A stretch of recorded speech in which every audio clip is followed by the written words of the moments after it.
So right when I turned 24, I got my dream job as a classroom teacher, working 50 hours a week. And literally the first week of school, I thought, is this my life for the next 40 years? So with that came starting my YouTube channel as my passion project. And now suddenly I was working 60 plus hours a week while also trying to be healthy, get into the best shape of my life, and maintaining a healthy relationship with my boyfriend, who's now my husband. So I've been hustling for 10 plus years and I'm tired. So this video is not about hustling more. This is about creating a realistic system and a mindset that's going to allow you to have more energy, more joy in the work that you're doing, and hopefully avoid burnout. And managing my time is something I learned later in life. So I hope that these tips can help you manage your time right now and do all the things that you need to do. Now, tip number one is the not so secret about time. I remember my friend, who was also my business mentor, told me about this and really broke it down. We all know we have 24 hours in a day, but that is 168 hours in 1 week, and that is 10,080 minutes. To say we don't have enough time for something means that there are other things that are taking up more time or more energy for us. But if you're taking care of kids, a baby, or a family member, that's an area where you are stewarding an unpredictable amount of time, and it's a little bit outside of your control. So that leads me to my next point of priorities. Here are my priorities in the order of hours it consumes.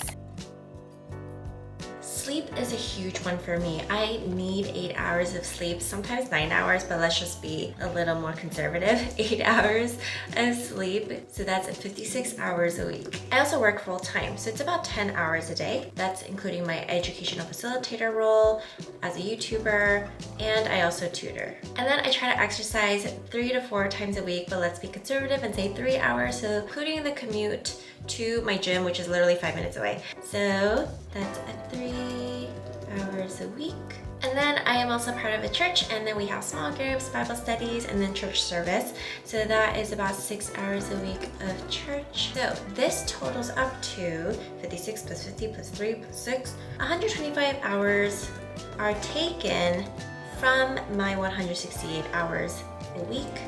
So if I just subtract this, then we end up with 43 hours or 2,580 minutes of free time. I have 43 hours a week at my disposal. That's like another full-time job. But that is my time to read, to learn new things. But that's also a lot of time of consuming content, watching Netflix, and that is why I have set a time limit on my social media, because I can very well doom scroll a lot. So in my apps, I go to screen time, and then under screen time, you can go to app limits. And then for Instagram and TikTok, I have 1 hour every day. Tip number 3 is planning productivity. Now we have a higher chance of getting something done if we know how and when we're going to get it done. Now, if you're wondering what system I was using earlier, it is called Xtiles, and they are kindly sponsoring this portion of this video. But I used to use Notion all the time for all my creative outputs, for to-do lists. But I did find it was kind of hard to navigate because I couldn't freely move things where I wanted to. So Xtiles is very similar to Notion, but a lot easier. So this is my planner for Xtiles, and you can literally customize it however you want. These are little widgets. You can delete it, you can move it around, really make it your own. They also have a bunch of templates here, and they're so cute, making it really easy. You can do productivity, your personal life, so many things. I already changed the schedule to be from 6 a.m. because the template started at 9 a.m. and I was like, oh, I need more. I also really appreciate the templates because I think when I see a blank screen, I get really intimidated because I don't know where to start. So even if you're looking at mine, you can very well just copy mine and follow the templates and go from there. I also really like Xtiles because you can create these little tabs. It's pretty much like a notebook or a bullet journal. We have my monthly planner, and then I have my chores list here. And then you can also do a cute little vision board. I have all of my travels, and I have a Bible verse here, Korea, Japan, Hawaii. Yeah, and just little reminders for me of what's important. But my favorite part is the recipe button. So I do have a list in my Apple Notes of just all the recipes I frequent every week, but you can actually put it here and it's very easy. But for me, this is not new on my channel, but I like to time block my schedule. And so this is a great way for me to literally list out, okay, what am I going to do today? I'm gonna wake up, I'm gonna head to my workout, and then I'll be back, and then I'm going to smoothie time with Maya, delete row, start my work meetings.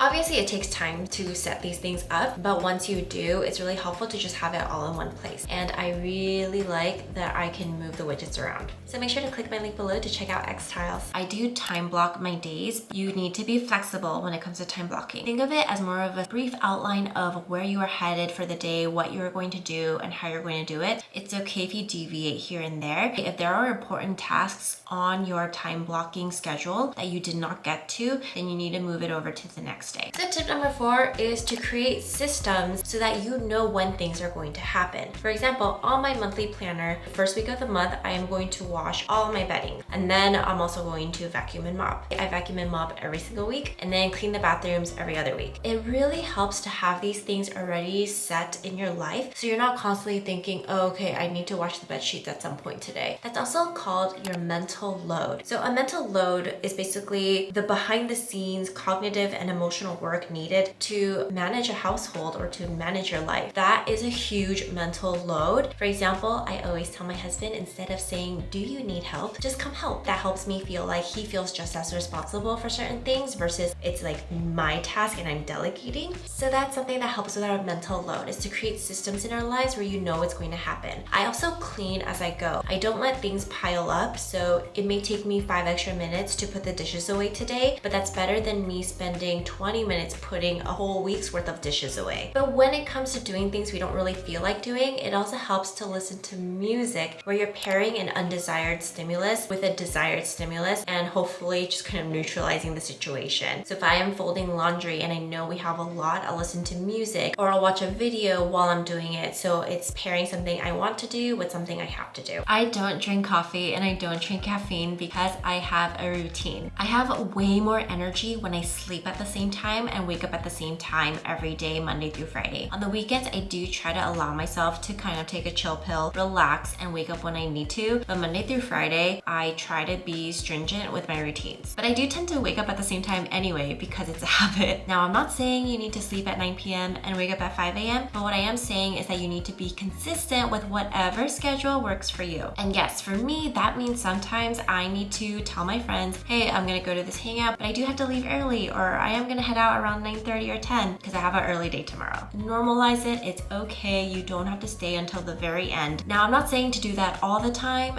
but many times, especially during the weekdays, that's what we do.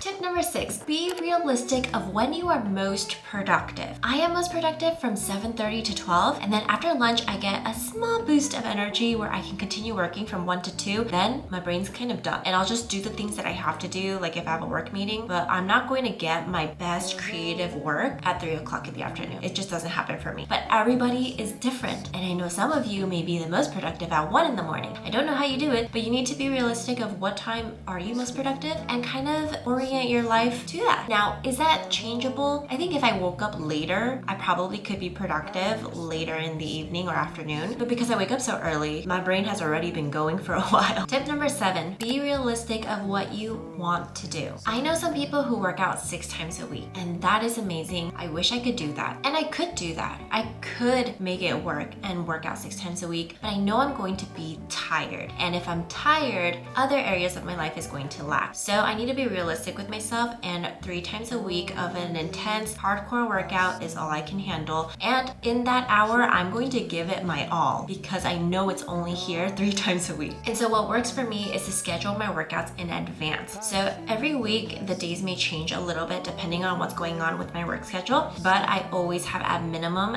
3 workouts already in my calendar, whether I put it on Xtiles or I put it on my Google Calendar so my husband can see, but I color coded it in yellow. So yellow are my workouts. I also schedule my hangouts with my friends and my family in advance so that my friends know when we're going to see each other and my family knows when they can expect to see me. I feel like with my parents, that also helps kind of ease their anxiety of whether I care for them or love them. They know I'm coming, right? And tip number 8. Live life outside of work and busyness too. There is a difference between pushing past difficulty that's going to make you stronger versus doing things that don't align with you and it's going to lead to burnout. So there's this phrase I've been telling myself a lot, and it's just because I can doesn't mean I need to. So just because it could be a yes doesn't mean it has to be a yes. And there's this quote I've been thinking about where I thought, I'm never gonna live a life like this, but it kind of has.